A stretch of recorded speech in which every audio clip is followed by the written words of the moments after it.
India, IBN, reporting live from the scene as the Taj Hotel continues to burn. An ongoing hostage situation.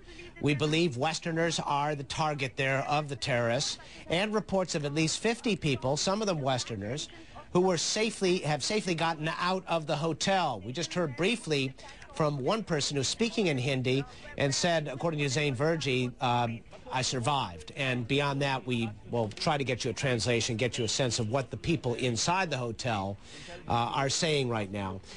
John McLaughlin is a former acting CIA director who looks at security matters for us. John, as you watch this unfold, put this in a little bit of context for us. The Islamic terrorists in India, what is their, in a broad sense, what is their goal? Well, I think what we probably have going on here, Miles, is evidence of something we've seen developing slowly in recent years, and that is a growth in the connections between Islamic terrorism in India and Islamic terrorism more broadly, globally. There have been indications in recent years that al-Qaeda, for example, has tightened its relationship with Islamic terrorists who dispute the status of the province of Kashmir in northwestern India. So my guess at this point, there are about 4 different kinds of terrorist groups in India, ranging from Maoist rebels to tribal-based ethnic separatists. My guess at this point is that we're probably seeing someone from the Kashmiri Islamic militant groups. These groups are seeking the independence of Kashmir, they want India out of Kashmir. Pakistan occupies a small part of Kashmir, and most of these groups are Pakistani or tied to Pakistanis.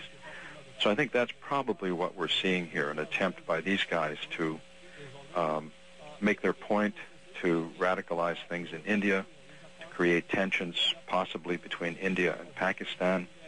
And even though we can't at this point and perhaps never say that these people are al-Qaeda, a number of your guests have said this doesn't bear the typical earmarks of an al-Qaeda operation, it would not surprise me at all to learn that whoever's carried this out is in some close contact with al-Qaeda operatives who would have a strong interest in stirring up passions in India and in stirring up conflict between India and Pakistan. For example, if you could do that, that would mean that if you got tensions going between India and Pakistan over Kashmir, that means that Indian forces would ultimately deploy up toward Kashmir. That would draw Pakistani forces away from the tribal areas along the Afghan-Pakistan border where they are harassing al-Qaeda. And that would all be seen by Kashmiri militants as a good thing. So that's one of the things going on here. So, John, I guess the point here that you're trying to make here is, whether it's al-Qaeda or not, it certainly would be in sync with al-Qaeda goals. Very much in sync with al-Qaeda goals.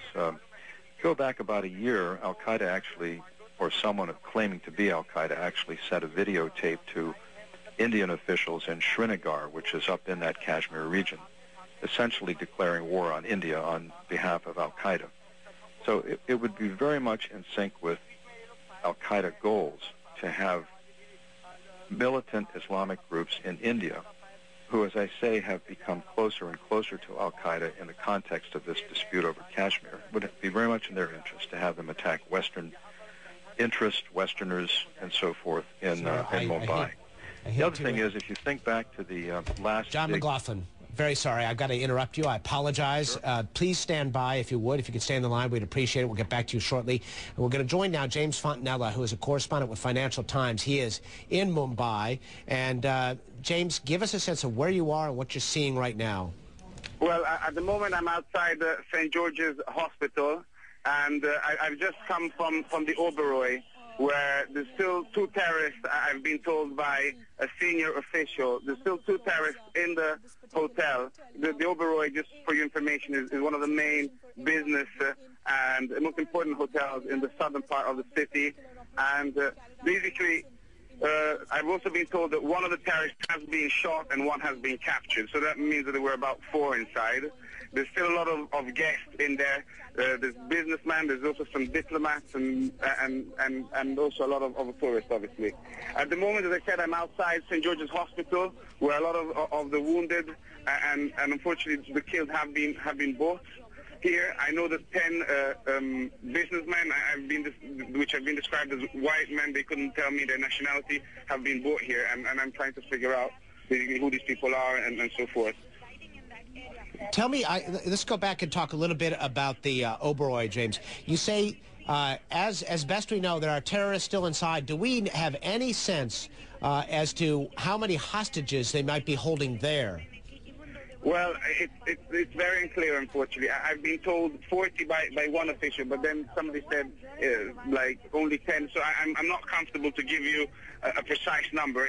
We don't know. That is the only real answer I have. But yes, there are hostages in the Oberoi. I saw a few people coming out, and some from the back, some from the front with their hands up. So that's what I've seen from outside the Oberoi. Okay, so at this point, the authorities